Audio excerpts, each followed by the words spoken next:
So today I'm going to talk about a biohack that anybody who is on a statin can potentially use to lower his or her risk of getting dementia. Stay tuned.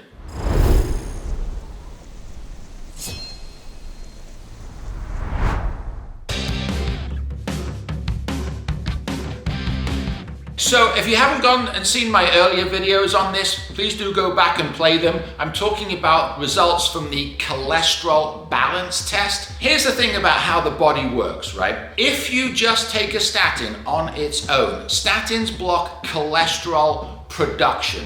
And because they cross the blood-brain barrier, they can reduce cholesterol synthesis in the brain. And studies have shown an association that if you reduce the level of absolute desmosterol, then that acts as a proxy to say that perhaps you're overdoing the reduction of cholesterol synthesis in the brain. Now you can go AI research this, okay? My favorite app is Perplexity. Go into Perplexity and type into your phone, does having a very low level of desmosterol increase my risk of getting Alzheimer's or dementia, okay? Go research that. You can do the cholesterol balance test to find out what your absolute desmosterol level is. Because here's the thing, when you take a statin on its own, or even potentially in combination with another drug, you need to follow up, in my opinion, not medical advice, with a cholesterol balance test to make darn sure your absolute desmosterol hasn't gone too low, in other words, below 0.8.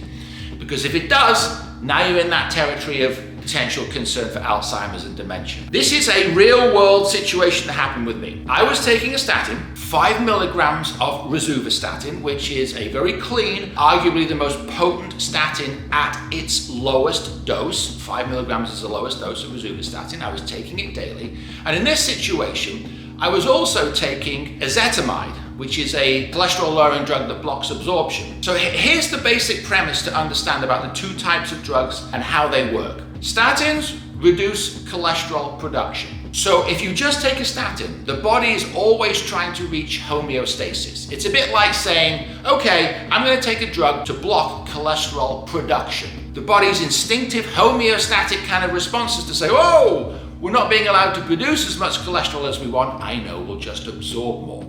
So when you take a statin and then you do the cholesterol balance test, you'll see your absorption markers go up. The flip side is true. Supposing you just took a drug, ezetimibe, to block cholesterol absorption. What that does is the body goes, whoa, wait a minute, we're not being allowed to absorb all the cholesterol we want. I know, we'll just produce more. So my point is, when I understood this, it occurred to me that you can manipulate the level of desmosterol, that blood marker that associates with an increased risk of dementia, by adjusting your medication and getting the balance right. So let me put on the screen right now what happened when I was taking rosuvastatin at 5 milligrams, and in this case I was taking it with ezetimibe to try to get a balanced situation going on. And as you can see on the screen, the reaction my body had was to overdo it on the production side. My absolute desmosterol fell so low on the test, look at it on the screen, that it was not detectable, below 0.8, right? I got that result and I'm like, oh, this is not good. Had I not thought to check this, and this is why getting the cholesterol balance test is so important if you're on a statin, you've got to follow up and check this, okay?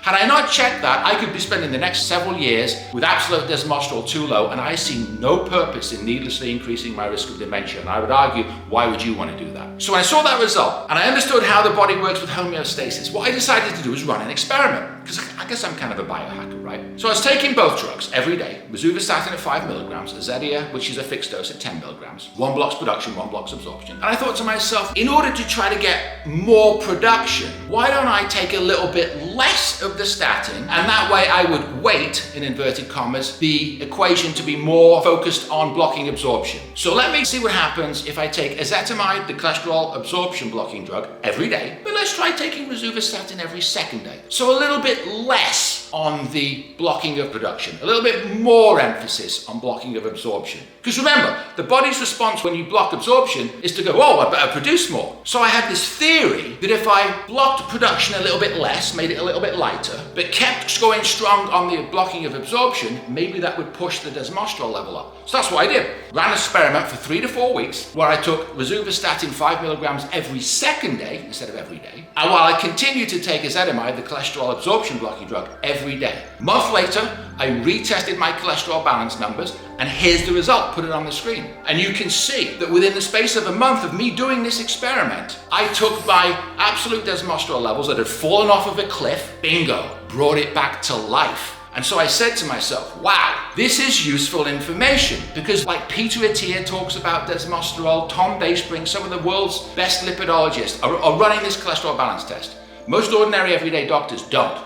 I think all of us should be running it to check this issue with desmosterol. So I remember seeing Peter Attia once interviewed with Rhonda Patrick, and he said if ever he sees absolute desmosterol go too low, below 0.8, he pulls people off the statin. Well, that's fine and dandy if his clients can afford very expensive branded alternatives, because the other alternatives are quite expensive, bempedoic acid and PCSK9 inhibitors, if you don't get insurance coverage. So for those that may not necessarily be able to afford just coming off of a statin, I've shown through my own experience that just taking it every second day while taking ezetimibe every day shifts that weighting a little bit more towards blocking of absorption, a little bit less on production. Now, what happened to my ApoB and LDL when I wasn't taking the statin every day? It went up a little bit, but not much, maybe 5 points. And so for me personally, I said to myself, I'm more comfortable giving back maybe 5 points on ApoB to keep myself out of the danger zone for Alzheimer's. So that's what I did. Rosuvastatin 5 milligrams every second day, Zetia 10 milligrams every day. My absolute desmosterol that had disappeared out of sight sprang back to life. And I said to myself, I need to go on YouTube and tell people about this. If you're not checking the cholesterol balance test, you won't know how these drugs are interacting and what they're doing and potentially increasing the risk of Alzheimer's. It's not a standardized blood test. Your regular doctors aren't going to order it. Now, I get my cholesterol balance test ordered through my chiropractor. Chiropractors can order any blood work they want. They have the legal right to do so. You can go to your doctor and try and get it. Probably most insurance companies won't pay for it. If you want to call my chiropractor, he does telehealth. I'll put his information on the screen now.